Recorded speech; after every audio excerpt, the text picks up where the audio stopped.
Welcome to Deep Look, Ultiworld's weekly radio show about the current state of Ultimate. I'm the host and the editor, Charlie Eisenhood. Joining me is Ultiworld senior editor Keith Rayner, and it is episode number 1 of 2023. Keith, Happy New Year. Happy New Year to you as well, Charlie, and to our listeners too. Fresh slate with 2023 underway, and looking forward to hopefully a great year for Ultimate. I'm excited. I mean, we've got a normal college season coming up. The rankings are back, Keith. It's been a while. Like, I know. Are we even going to remember how to bid watch anymore? Like, I don't know. 2020, the season gets cut short, and then 2021, we don't really have a season, and then 2022, the rankings still don't count. So finally, we are back, and maybe the Northeast, New England won't get crushed this year, Keith. Well, I mean, the storyline to me that everybody's going to be looking at is Colorado versus UNC. I mean, that is the story going into 2023 to me, and I'm excited to see how it plays out. We've had these kind of juggernaut like 1v2 feeling seasons before, and we didn't always get the 1v2, which is a great surprise in and of itself. But like, that's the starting point for me, and that's what's going to define the first part of this Ultimate season, I think. Well, it's going to be a lot of fun, and we've got some exciting stuff in store for this season. I feel like we can go ahead and break a little news here on the show. Ooh. I know.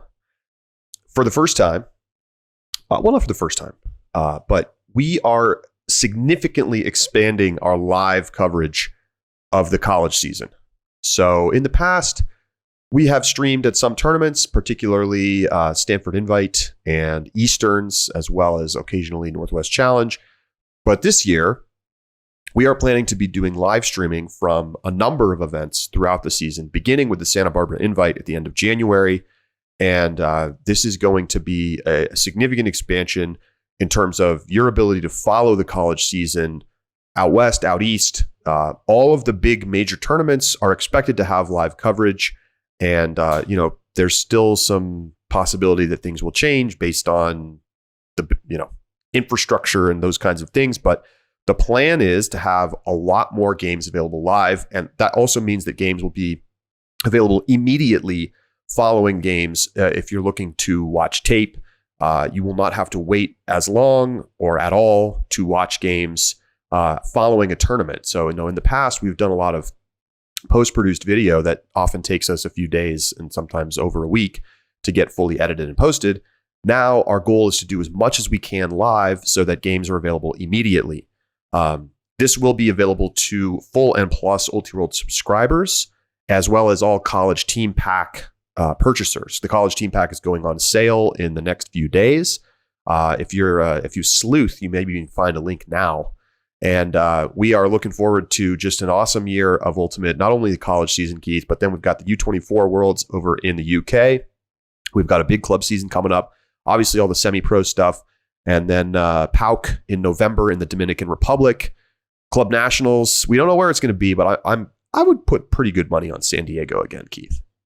I would too, and I look forward to enjoying some fish tacos while we're there. But I love that you're talking about November and October right now. You're like jumping way out in front. And look, it's streaming for the college season. We have done it before. We had some epic games that I can recall commentating on and being there for during particularly Easterns and I guess the Easterns Northwest Challenge and Stanford. Like, there have been some really great ones in there. Remember Oregon UNC men's at Stanford Invite? I sure do. That was iconic. Brown UNC men's. I remember Parker Bray had like the 7 assists or whatever, 8 assists in one game at Easterns, or UBC and Mira Donaldson taking on Oregon and Northwest Challenge, or keeping it up with how about Jack Verzu versus Courtney Gegg at Stanford Invite? Like, sure. There have been some real heavy hitters in the list, and expanding will allow us to hit more of those. I was going back through our college coverage from the 2022 college championships, and I was astounded. It like escaped my memory how much video we had. Like, so much of that tournament was recorded. Usually it's like we have 8 games or 10 games afterwards. This, it was like we had like 20 quarterfinals and pre-quarters recorded. So this is the expansion. This makes sense from where we have been. we've been working to do more, and hopefully this will be a way for people to really experience and follow the college season, because that's one of the most difficult parts of being a fan of Ultimate. Is it's just hard to follow along throughout the season. Well, and you look ahead to the College Nationals. I think pretty excited about the debut of Field Pass at College Nationals, and being able to bring a lot of the games that we've been filming available live. And so that was obviously a huge, exciting part of Club Nationals this past year. And I think in some ways at College Nationals, it's even better because there's fewer divisions, so you can get more of the games captured at once. And I'm pumped. We're back to a kind of like normal schedule Ultimate year for the first time since 2019. A little belated Christmas present from Charlie to everybody. But we've kind of an unusual episode coming up here too. So we've got a little special gift for you. Yes, we are going to be recounting some of our favorite memories of 2022 as we get ready to look ahead to 2023, which we'll be doing on the show here in the next couple of weeks. So we're going to look back and we're going to talk about some of our favorite moments. So we're going to have some of our podcasting friends and staff also chime in with their favorite moments. And we would look forward to hearing your emails as well on some of your favorite moments. I do want to share, a couple of folks reached out after our show last week, Keith, where we talked about kind of the year in review. And some folks said, hey, you forgot a couple tournaments. You didn't talk about Junior Worlds, which is true. We did not mention that. Dominating performances from the U.S. and some very exciting young talent coming up for sure. We also didn't talk about Masters Nationals or Masters Worlds. Masters Worlds in particular was very cool. I mean, such an enormous tournament, so much energy from that population right now in Ultimate. It was one of the biggest tournaments coming out of COVID at Masters Nationals, and then Masters Worlds, huge. It seemed like a huge success, even though it was like pouring rain the whole time. But yes, thank you for the notes. We didn't mean to exclude. We should have done a little bit better accounting of all of our WIFDIF tournaments, Keith. Well, there were just so many. I mean, it was an unusually packed year for WIFDIF. I mean, I'm sure that they have been glad to have some extra time off. The U.S. certainly was dominant at the Junior World Championships, but France's rise was really the story to me. Is you get these incredible French teams that it was kind of continuation of seeing the strength of European Ultimate. I'm very curious what's going to be next for those classes, those young players from France, and how they're going to impact the long-term tale of how European Ultimate develops and French Ultimate. And then, we talked a little bit about Masters and that it makes sense that you're starting to see a growth in that area, that you're starting to see more and more people funnel up into these older age ranges. It's funny that both the emails we got are like the opposite ends of the poll. It's like, oh, you forgot about the kids, and you forgot about the long once ago were kids. I don't know. Trying to think of the most positive spin on that. The ancient people. Yeah, the ancient ones. We talked about the Legends division coming to a field near you or whatever, but you're just going to keep seeing the funnel go up. Like, this is part of the growth of the sport, is that now you're seeing people who came in aging up. So it's just going to keep getting bigger and bigger, I think. I think so. So we're going to go back now and talk about some of our favorite moments from both me and Keith and some other Ultiworld staffers and podcasters. Enjoy.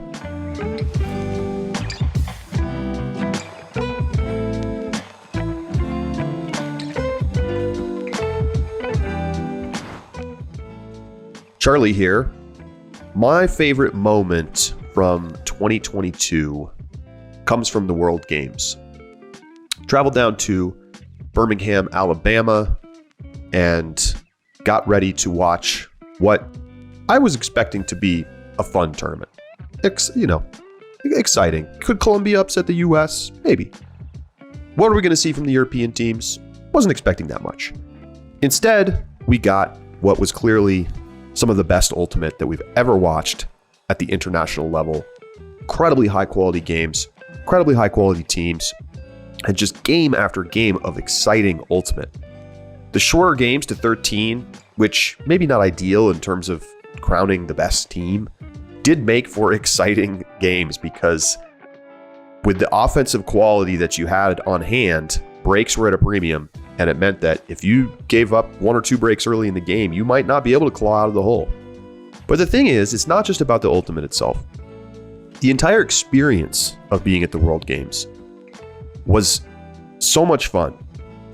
As a part of being, an official part of the coverage team and the media, have a particular badge and whatnot. So we're staying in the dorms at UAB with a lot of the athletes, and we were eating in the dining hall with all of the athletes. And it is so cool to go to an international sporting event with all of these different athletes from all of these different countries around the world, competing in totally different disciplines, whether you've got tug of war or korfball or ultimate, all of these different athletic body types, sumo. It was so much fun to talk to people and see people from around the world, and everyone is just together in one big communal dining hall. And just being able to be a part of that whole experience was a real treat and something that I won't forget. My first World Games. So that's my favorite moment from 2022. Hello, Deep Look listeners. Charlie and Keith asked us to share our favorite ultimate moments of 2022. And in true laying it out fashion, Scotty and I will be sharing our own personal life favorite moments of ultimate, and then also just ultimate in general for the year. But let's get started with our personal favorite moments. Mine, and we talked about this on the podcast a lot, was playing for Jug Handle for the first year. I moved to New Jersey, kind of integrated myself in the McCuttle and then Jersey club scene, and it's been a fun time. I've been enjoying meeting new people. Yeah, mine is honestly very similar in the same vein. My personal moment of 2022 was just getting back to playing club. I hadn't played club since 2019, and I didn't play really last summer at all. And so it was just really good to get back in the swing of it. And it's as much as, club takes up your whole summer, I wouldn't want it any other way. So it was just really nice to play with unlimited swipes, really get established in those friendships I'd been building all of last winter, and just kind of see another calendar year of it. It's been great. Yeah, so 2022 was new beginnings for laying it out, and 2023 will be hopefully achieving higher goals. Let's go with that. For ultimate in general favorite moment, I was going to say that it was watching the Mixtape Exist semifinal at Club Nationals this year. But then, and as I've been texting Scotty about today, the PUL announced a new team is joining the division, and that team is going to be Philadelphia Surge. So that's actually I know it's coming in at the very end of 2022, but that's my favorite is the announcement of that. Yeah, that's a good one, and that was definitely exciting news today, because also, in classic laying it out fashion, we are getting in our favorite moments at the last possible moment. So, I'm going to say mine actually is also from Club Nationals, but mine is the women's final, Molly Brown versus Fury. That was a crazy win. I've loved watching the Cardenas sisters play since I went to the Gridlock Ravo game last summer. I don't really know what time. I forget what time of the year it was. It's all kind of blurred together, but they're just awesome players. It's really cool to watch women perform at the top end of Ultimate like that, and it was an awesome final. And it was really cool. Awesome. Well, that was our favorite moments of 2022. Back to you, Charlie and Keith. This is Keith, and my favorite moment from 2022, somehow, through everything, through the sweets that I was given at Club Nationals, whether it be the cookie pie or the donuts from Sixers or whatnot, through a really incredible college championships and all that. Somehow, I think was a tournament that I didn't go to, which is experiencing the World Games as a part of a sporting community. I guess if I had to drill down to a moment, there's part of me that wants to think of Jack Williams making the catch and Khalif having to use his phone to get the instant replay. Like what a moment of drama as a touch point. But really, it might actually be more towards Germany beating the US because of this conversation that it sparked. For a moment, it just felt like what it's like when I follow these big traditional sports. Our Discord was buzzing. Everybody was talking about, what does this mean for the US? How exciting is this Germany team? Everybody's talking about Nico Mueller and Lev Kovalchuk. And it's just, was so much energy and excitement on social media and in our Discord. And everybody was focused on this moment, on these games, on these athletes. And for them also to be performing at such a high level just really brought it home. It felt like, watching the World Cup or, March Madness or any of the other major big sports events that mark our calendars. And to have that happen with Ultimate in a way that has not really happened in the 20 years I've been around the sport, not for me. It was a remarkable experience. And somehow, even though I was not there in person, being a spectator for that event was really probably the most memorable and my favorite moment from 2022 in Ultimate. Hey, this is Theo. And I'm Danny, and we're from the Huck'n'A podcast up in Canada, the Great White North. We're asked to share our favorite memories of Ultimate. I'm going to dip back into the national championships, the senior division, the adults as we call it. It's going to be short. There was a big rain delay. So all these teams and Lightning, all these teams are cramped under this shelter. And there was already a community group there singing mainstream songs. And then a flood of Ultimate players come in. And she's singing Taylor Swift. She's singing some other stuff. Everyone's getting hyped. People are bringing out the cell phones. They're doing that. It's like a full out concert. People are sharing stories. They're tagging us. And for 20, 30 minutes, it felt like it was just this bonding experience of all these people singing and just hanging out, making this person's day. We're like, one more song. She wanted to end, but we're like, no, more songs. And it was just a good time. And it made the time go by. And I think it was just a really cool, unique bonding experience for the Ultimate players that are playing at the national championship that I don't think they'll forget. So for me, that's my favorite moment. It's not on the field, but it was an off the field moment that I think many will remember very fondly from 2022.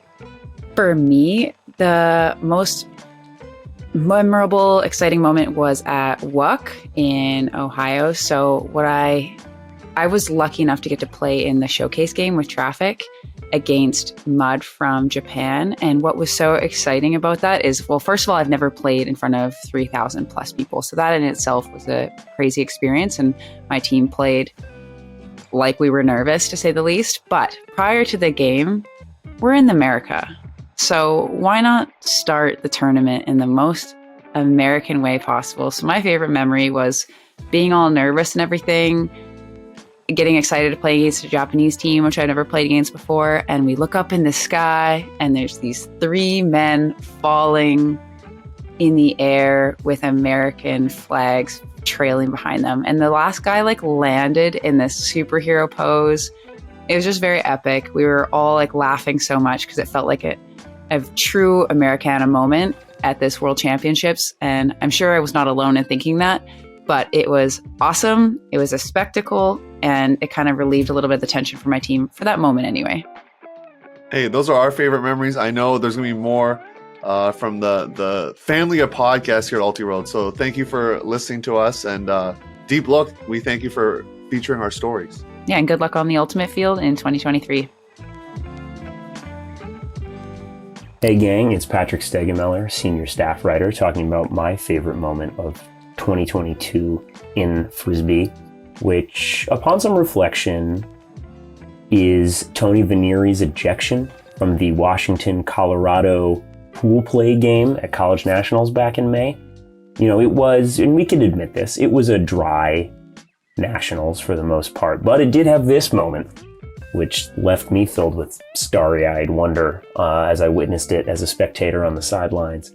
Washington was up in front of Mama Bird, 7-6, trying to break upwind for half, not backing down against big bad Colorado team full of 24-year-old dudes gacked up on creatine and all that extra oxygen they have from working out at altitude.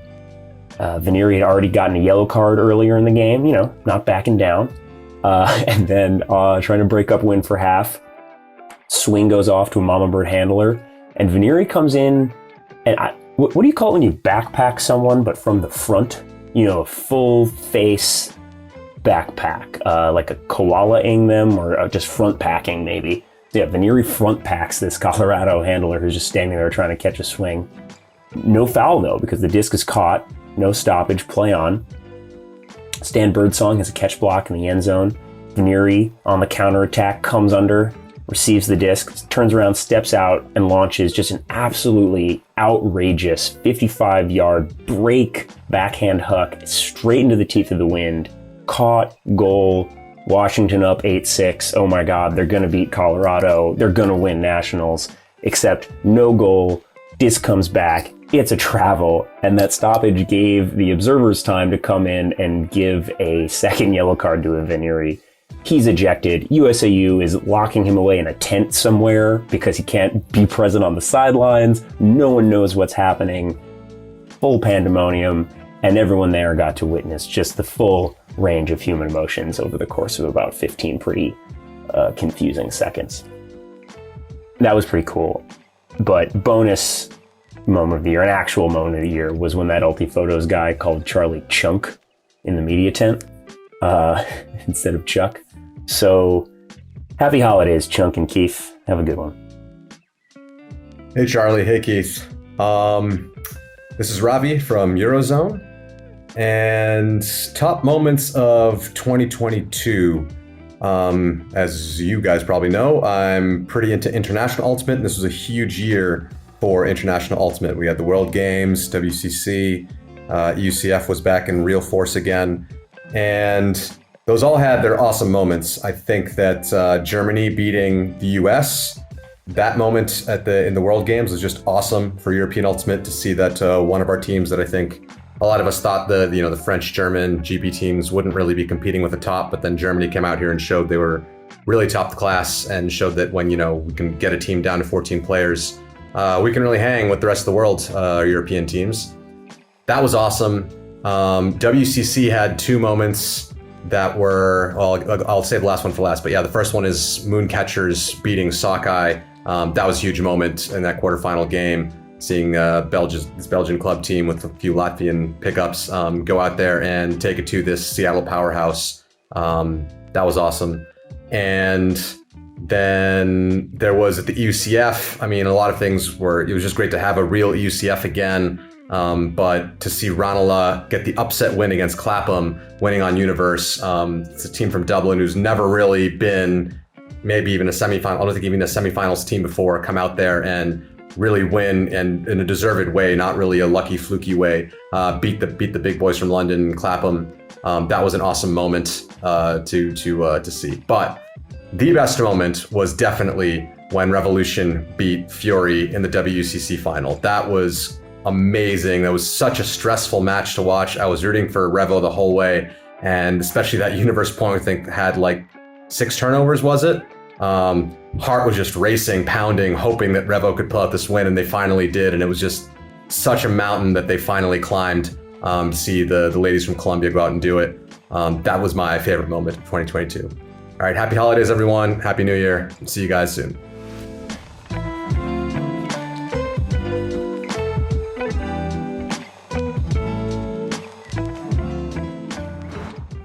Thanks again for listening to Deep Look. We appreciate you, whether you're a longtime listener or a brand new subscriber. Make sure to get yourself an Ultiworld subscription. Get all of our bonus segments as well in our Out the Back subscriber bonuses. And just want to say happy holidays to everybody. Hope you had a great holiday season. Very happy New Year. And Keith, I know I'm super excited for 2023. Let the college hype season begin. This is one of my favorite times of year. Anything's possible. Anybody could win the region. Anybody could go to nationals. Anybody could win player of the year. Like all the possibilities are in front of us. And it's a thrilling time to be a fan of College Ultimate, which to me is really the peak of ultimate excitement. So I'm looking forward to what 2023 has to offer, and this college season is right around the corner. We've got lots of buzz and lots of hype to come. Well, we're going to be looking ahead to 2023 and making some predictions as well as we get ready for the year ahead. So make sure that you stay tuned to Deep Look for the rest of January as we get ready to roll. And we're also going to be releasing the top 25 college teams in the nation. College Primer coming your way as well. Can't wait to get it all started. For Keith Rayner, I'm Charlie Eisenhood saying so long, and we'll talk to you next week right here on Deep Look.